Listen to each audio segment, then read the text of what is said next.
నాకు చాలా చాలా ఇష్టమైన డైరెక్టర్స్‌లో, ఇండియన్ డైరెక్టర్స్‌లో ఖచ్చితంగా ప్రశాంత్ నీల్ టాప్ 10లో ఉంటాడు. టాప్ 5లో కూడా ఉండొచ్చేమో. చాలా ఇష్టమైన డైరెక్టర్ నాకు. ఎస్పెషల్లీ 'కేజీఎఫ్' ఫ్రాంచైజ్ తర్వాత. బట్ నాకు 'సలారు' నాకు ఆ లెవెల్‌లో ఎక్కలేదు. చాలా మందికి పోస్ట్ రిలీజ్ బాగా నచ్చింది 'సలార్'. బ్రేక్ ఈవెన్ కూడా అవ్వల చాలా చోట్ల. బట్ పోస్ట్ రిలీజ్ నెట్‌ఫ్లిక్స్‌లో తెగ చూస్తున్నారు. నేను కూడా చూస్తా గానీ నెట్‌ఫ్లిక్స్‌లో అప్పుడప్పుడు it's all about Prabhas. Prabhas kind of elevation obviously Prashanth Neel నుంచి వచ్చింది. కానీ కన్విన్సింగ్ స్టోరీ ఉండదు. 'KGF' is a very great story. ఆ కైండ్ ఆఫ్ స్టోరీ టెల్లింగ్ నేను చాలా ఇష్టపడతా. అంత అద్భుతమైన స్టోరీ టెల్లింగ్ లోంచి Prashanth Neel kind of elevations, Ravi Basrur music అసలు పీక్స్. 'కేజీఎఫ్' ఎలివేషన్ అనేది నాకు ఎంత ఇష్టం అంటే 'కేజీఎఫ్' ఫ్రాంచైజ్ అనేది అది ఒకేసారి థియేటర్‌లో రిలీజ్ అవ్వాలనుకుంటాను నేను. 2 పార్ట్స్ ఒకేసారి థియేటర్‌లో రిలీజ్ అయిపోవాలని కోరుకుంటాను నేను. అంటే ఫస్ట్ 'కేజీఎఫ్ 1' ఫస్ట్ హాఫ్ ఏసి, ఇంటర్వెల్ ఇచ్చి, మళ్ళీ 'కేజీఎఫ్ 2' సెకండ్ హాఫ్ ఏసి, ఇంటర్వెల్ ఇచ్చి, 'కేజీఎఫ్ పార్ట్ 2' ఫస్ట్ హాఫ్ ఏసి, ఇంటర్వెల్ ఇచ్చి, 'కేజీఎఫ్ పార్ట్ 2' సెకండ్ హాఫ్ వేయాలని కోరుకుంటా. అంత ఇష్టం నాకు ఆ మూవీ. అట్లా చూడాలనిపిస్తుంది నాకు థియేటర్‌లో ఒకసారి. సో అంత ఇష్టం నాకు ప్రశాంత్ నీల్ అంటే. సో 'సలార్‌తో' డెఫినెట్లీ నేను డిసప్పాయింట్ అయ్యా కొంతవరకు.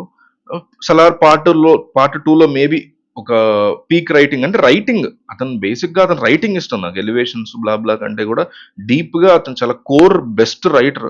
అయితే 'సలార్' విషయం వచ్చేసరికి ఈ 'ఉగ్రం' అతను ఆల్రెడీ గతంలో తీసినటువంటి ఆ 'ఉగ్రంని' రీమేక్ చేసేసి దానికి మళ్ళీ శౌర్యాంగులు అవన్నీ యాడ్ చేసేసాడు కానీ కన్విన్సింగ్ గా లేదు. సెకండ్ పార్ట్ లో మేబీ కన్విన్సింగ్ గా ఉండి 'సలార్' లాంటి ఎలివేషన్ సెకండ్ పార్ట్ లో ఉండి మంచి స్టోరీ గనక సెకండ్ పార్ట్ లో ఉంటే పీక్ నేను కూడా పెద్ద ఫ్యాన్ అయిపోతా ఆ ఫ్రాంచైజీకి. సరే ఇప్పుడు 'డ్రాగన్' ఎన్టీఆర్ లాంటి ఒక మాస్ హీరోతో 'డ్రాగన్' మూవీ తీస్తుంది. దానికి సంబంధించిన పోస్టర్ వచ్చింది. అసలు ఆ పోస్టర్ చూసే అసలు అబ్బా, అదే పోస్టర్ అంటే ప్రశాంత్ నీల్ ని బ్యాక్గ్రౌండ్ నుంచి చూపిస్తున్నటువంటి ఆ ఫోటో వచ్చింది. లీక్ అయిందో మరి రిలీజ్ చేశారో వాళ్ళు తెలియదు కానీ వచ్చింది. ఆ రామోజీ ఫిల్మ్ సిటీ మొన్న 300 మంది కావాలని వాళ్ళు పోస్ట్ పెట్టారు. మనం కూడా పెట్టాం. చాలా మంది చూసుంటారు, వెళ్ళుంటారు. సో 300 మంది జూనియర్ ఆర్టిస్టులు తీసుకున్నారు. దాంట్లో కొంతమంది పోలీసులు ఉన్నారు. పోలీస్ బ్యాక్గ్రౌండ్ పాత ఓల్డ్ మోడల్ అంబాసిడర్. అయితే మనకున్న ఇన్ఫర్మేషన్ ఏంటంటే 1960s లో అంటే 1960లలో 60 to 70 మధ్య జరిగినటువంటి ఆ టైం పీరియడ్ లో జరిగిన వెస్ట్ బెంగాల్లోని ఇన్సిడెంట్ ని తీసుకుంటున్నారు వీళ్ళు. కోల్కతా నియర్ బై ఇన్సిడెంట్ తీసుకుంటున్నారని నాకు స్ట్రాంగ్ ఇన్ఫర్మేషన్ వచ్చింది. బేసిక్ గా 1960 నుంచి 1970 వరకు అంటే ఒక పీక్ మూమెంట్ ఆఫ్ పొలిటికల్ లేదా వైలెన్స్ థింగ్ ఒకటే ఒకటి జరిగింది నాకు గుర్తున్నంత వరకు 1967లో. కోల్కతా నుంచి 250 కిలోమీటర్స్ దూరంలో ఏదో ప్లేస్ ఉంది. ఆ ప్లేస్ లో ఆ, ముగ్గురు మా ముగ్గురు సిపిఎం కార్యకర్తల్ని చంపేసి అక్కడే పడేశారు. ఒక మావోయిస్ట్ ఏరియా అది. ఒక చిన్న విలేజ్ ఏదో.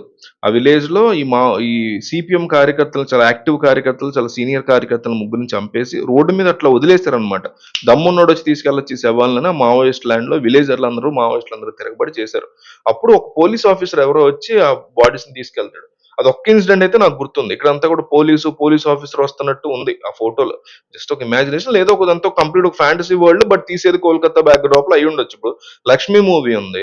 అదంతా Kolkata backdrop, real story ఏం కాదు కదా. Super hit. కోల్కతా మూవీస్ అన్ని సూపర్ హిట్ మనకు తెలుగులో.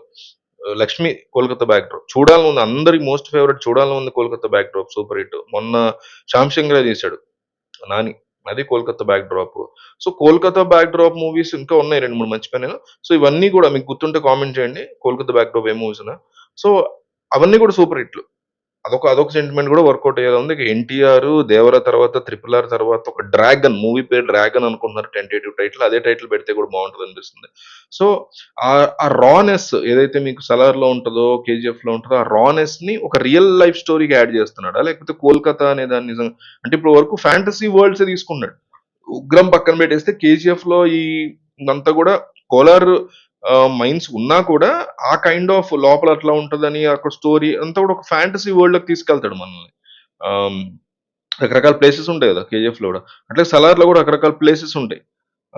అట్లాంటి ఫ్యాంటసీ వరల్డ్ లోకి తీసుకెళ్తాడు. అట్లాంటిది కాకుండా ఒక రియల్ లైఫ్ స్టోరీ 1960కి సంబంధించి మొత్తం స్టోరీ అంతా అక్కడే నడవడం, ఈ కరెంట్ జనరేషన్ కి 2020లు 24లు 20 తర్వాతకి తీసుకురాకపోవడం, కంప్లీట్ గా 1960లోనే 60 to 70 మధ్య ఉండేటువంటి స్టోరీ అంటే మాత్రం ఏదో చాలా స్ట్రాంగ్ స్టోరీ దొరికింది మనోడికి నాకు అనిపిస్తుంది. ఎందుకంటే 'సలార్' విషయంలో నేను అదే డిసప్పాయింట్.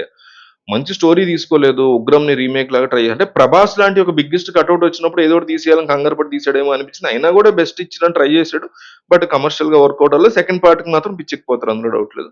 సో ఈసారి ఒక మంచి కథ దొరికిందేమో, దాన్ని ఎన్టీఆర్‌తో తీద్దాం అనుకుంటున్నాడేమో, 'కేజీఎఫ్' లెవెల్ ఆఫ్ రైటింగ్ ఉంటదేమో దీనిలో అనేటువంటి ఒక హోప్ అయితే నాకు అనిపిస్తుంది. ఇదంతా ఒక ఒక ప్రశాంత్ నీల్‌ని అభిమానించే ఒక వ్యక్తిగా నేను ఫీల్ అవుతున్నటువంటి థింగ్ తప్ప ఇంకోటి కాదు. మీకేమనిపించిందో కామెంట్ చేయండి.